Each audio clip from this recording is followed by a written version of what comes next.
संदर्भों में और लौकिक संदर्भों में साध्य साधन का विवेचन ज्ञान कर सकते हैं कि आध्यात्मिक साध्य, लौकिक साध्य। एक साध्य शुद्ध है, साधन भी शुद्ध है। एक साध्य शुद्ध है पर साधन अशुद्ध है। एक साध्य अशुद्ध है, साधन शुद्ध है। एक साध्य भी अशुद्ध है और साधन भी अशुद्ध है। यों चतुर्भंगी पर भी एक विमर्श विचार किया जा सकता है। यहाँ आयारों में कहा गया है, कूराणि कम्माणि बाले प्रकुब्बमाणि तेन दुखेन मूढ़े विपर्यासुवै, कि बाल अज्ञानी आदमी निर्दय निष्ठुर कर्म आचरण करता है और वह मूढ़ आदमी बाद में विपर्यास को प्राप्त हो जाता है। पाना तो सुख था और मिल जाता उसको दुख है। तो यह आदमी ध्यान दे, भले गृहस्थ हैं आप लोग, गृहस्थ लोग हैं, सांसारिक जीवन है। गृहस्थ जीवन में भी जितना धर्म हो जाए वो बड़ी संपत्ति है। अब यहाँ कितनी तपस्या का क्रम जो सामने आ रहा है, आज उसके पालना, उसके पालना, उसके पालना, उसकी इतनी तपस्या, इतनी तपस्या। तो चतुर्मास में कितना ये धर्म का माहौल है। और ये यानी ये साथ में चलेगा, धर्म साथ में चलेगा, धन साथ में नहीं चलेगा। यानी वो तो यहाँ रहने वाला है। तो धर्म जितना आदमी कर ले वो अपनी आध्यात्मिक पूंजी है। वो हमारे आगे मानो काम आ सकेगी, साथ आ सके। तो जितना तप, संयम, अहिंसा, धर्म, ध्यान वो आदमी जितना कर ले, रोज एक सामायिक करता है, तो मानो वो धर्म की पूंजी इकट्ठी हो रही है। क्यों अनेक रूपों में धर्म की पूंजी बनाई जा सकती है। कब शनिवार की सामायिक की बात, कभी शनिवार है तो करो सामायिक। एयरपोर्ट पर हो तो वहाँ जगह देख लो, स्टेशन हो तो रेलवे स्टेशन वहाँ जगह देखो, और घर में हो तो घर में, ऑफिस में, जहाँ भी हो कि वहाँ अपने शनिवार आ गया और शाम को 7 से 8 का समय है। अपनी सामायिक जहाँ तक हो सके न छूटे वैसा प्रयास करें। किसी के संकल्प है सामायिक किए बिना मुंह में पानी भी नहीं लेना, पहले सामायिक करना है। नाश्ता सब बाद में, पहले सामायिक करो।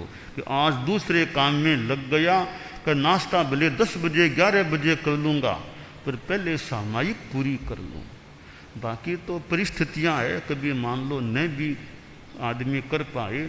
कि जहाँ तक हो सके मेरा यह नियम है कि दिन रात के 24 घंटे हैं तो कुछ समय में धर्म के खाते में भी लगाऊं। और आदमी का संकल्प हो कि भी और काम हैं तो धर्म का भी तो मेरा एक काम है। तो विशेष परिस्थिति के सिवाय मेरा माला जप सामायिक वो हो जाए, इधर मेरा त्याग संयम वो चले।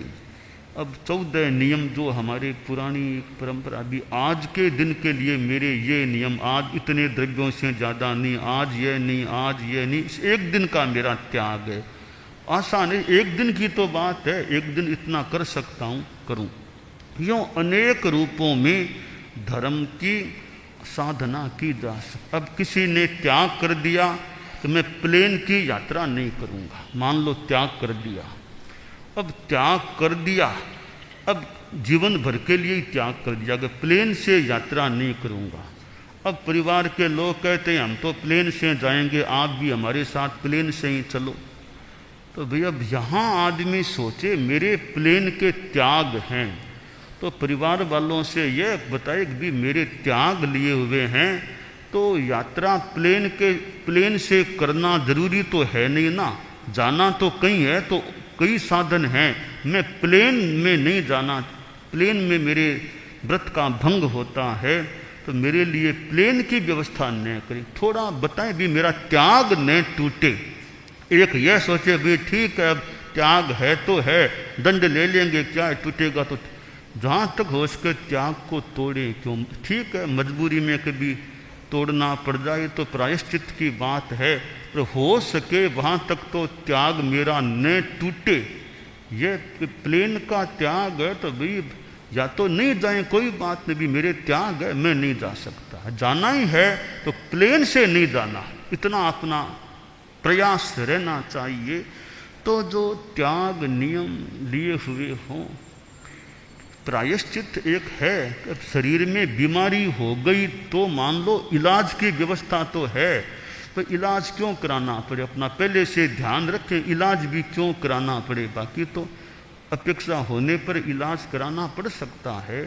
पर मेरे बिना त्याग को तोड़े काम चल सके तो मैं पहला प्रयास यही करूं। इससे भी ज़्यादा त्याग लेने से पहले सोचना चाहिए भी मैं कितना त्याग, पहले त्याग तो ले लिए, अब त्याग के पलटे नहीं है, तो पहले त्याग सोच के लेना चाहिए था।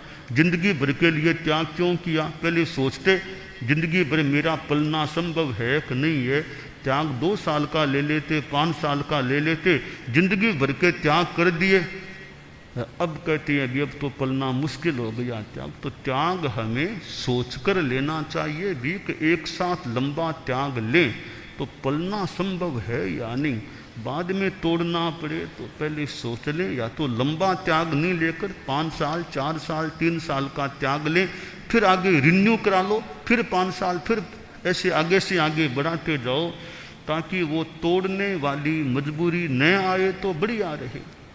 तो इस प्रकार ये त्याग नियम भी हमारी धर्म की पूंजी है, इनको जितना हो सके बढ़िया पालने का हम प्रयास करें। दोष न लगे, दोष लग जाए तो फिर प्रायश्चित लेना ही चाहिए।